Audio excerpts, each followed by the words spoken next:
Hello दोस्तों, जय माता दी। आप सबका बहुत बहुत स्वागत है मेरे यूट्यूब चैनल में। चलिए आगे की रामायण कथा जानेंगे। पिछली रामायण कथा में हमने जाना कि श्री राम ने अहिल्या का उद्धार किया और गौतम ऋषि के आश्रम के बाद राम और लक्ष्मण के साथ विश्वामित्र ऋषि महाराज जनक के यज्ञ क्षेत्र की ओर चल पड़े। यहाँ पर संपूर्ण पृथ्वी से आए हजारों ब्राह्मणों की उपस्थिति देखकर प्रभु राम प्रसन्न हुए। सभी श्रेणी के दर्शनार्थियों के लिए तंबुओं की व्यवस्था की गई थी और महायज्ञ की तैयारियां चल रही थी। जैसे ही महाराज जनक को विश्वामित्र के आगमन की सूचना मिली, वह उनके स्वागत के लिए दौड़े दौड़े आए। विश्वामित्र को सर्वश्रेष्ठ ऋषियों के बीच आसन पर बिठाकर जनक बोले, यह यज्ञ 12 दिनों में संपन्न होगा और इस बीच देवतागण अपना अपना अर्पण ग्रहण करने के लिए स्वयं यहाँ प्रकट होंगे।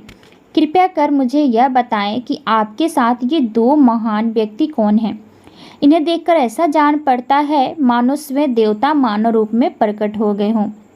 विश्वामित्र बोले, यह दोनों युवक महाराज दशरथ के पुत्र हैं और इनके नाम राम और लक्ष्मण हैं।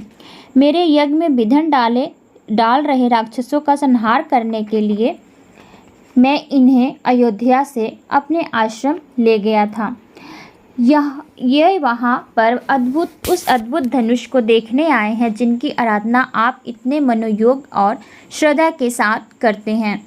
बाद में जब सभी लोग बैठे हुए विश्राम कर रहे थे तो महाराज जनक के प्रमुख पुरोहित और गौतम ऋषि के ज्येष्ठ पुत्र सतानंद ने विश्वामित्र से अनुरोध किया कि वह प्रभु राम की कृपा से उनकी माता के वास्तविक रूप में वापस लौटने की कथा सुनाए।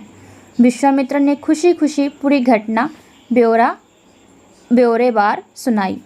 इसके बाद सतानंद ने विश्वामित्र के अतीत की यश गाथा सुनाई।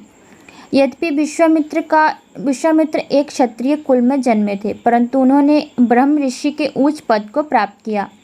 इसके बाद सभी लोग रात्रि विश्राम के लिए चले गए।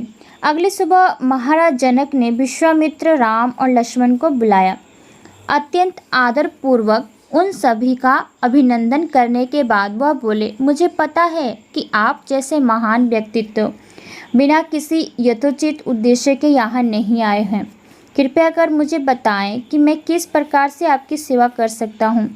विश्वामित्र ने मुस्कुराते हुए उत्तर दिया, राम और लक्ष्मण यहाँ सिर्फ इसलिए आए हैं क्योंकि वे उस अद्भुत धनुष को देखने के लिए अत्यंत उत्सुक थे जिसकी आराधना आपके कुल में इतनी दीर्घ काल से होती आ रही है। तब महाराज जनक ने इस बारे में विस्तार पूर्वक बताना आरंभ किया। बहुत समय पहले भगवान शिव ने दक्ष के यज्ञ को भंग करने के लिए एक धनुष का प्रयोग किया था।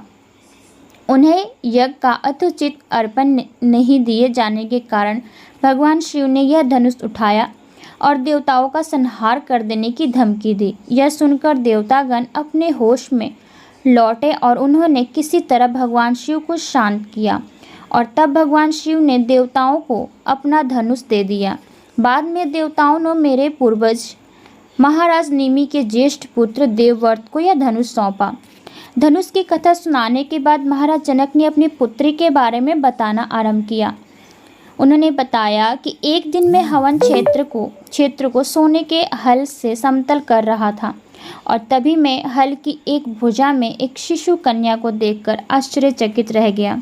मैंने इसका नाम सीता रखा और उसे अपनी दत्तक पुत्री के समान पालने पोसने लगा। सीता बहुत जल्दी बड़ी हो गई और यौवन की दहलीज तक पहुँचते पहुँचते अनेक राजकुमारों की ओर से सीता के लिए विवाह के प्रस्ताव आने लगे। मैंने उन राजकुमारों को समझाया कि मेरी पुत्री किसी माँ की कोख से जन्मी कोई सामान्य लड़की नहीं है। उससे विवाह करने का अधिकार किसी महापराक्रमी पुरुष को ही है। राजकुमारों ने जब यह पूछा कि उनसे किस प्रकार के पराक्रम की अपेक्षा की जाती है, तो मैंने उन्हें भगवान शिव का धनुष दिखाया और इस पर प्रत्यंचा चढ़ाने को कहा। प्रत्यंचा चढ़ाने के लिए धनुष को मोड़ पाना तो दूर रहा, अधिकांश राजकुमार धनुष को उठा तक नहीं सके। इस कारण इन राजकुमारों को स्वयं को अत्यधिक अपमानित महसूस किया। फिर उन्होंने साथ मिलकर मिथिला पर आक्रमण कर दिया और 12 मास तक घमासान युद्ध चलता रहा। अंततः जब मेरी सेना कमज़ोर पड़ने लगी तो मैंने अत्यधिक आवेश में देवताओं की प्रार्थना की करके उनसे सहायता मांगी। मेरी प्रार्थना सुनकर देवतागणों ने एक दिव्य सेना भेजी और इस दिव्य सेना को देखते ही वे सभी राजकुमार डरकर भाग गए। उम्मीद करती हूँ आप सबको वीडियो पसंद आया होगा। चलिए मिलते हैं रामायण की अगली कथा में, तब तक के लिए धन्यवाद।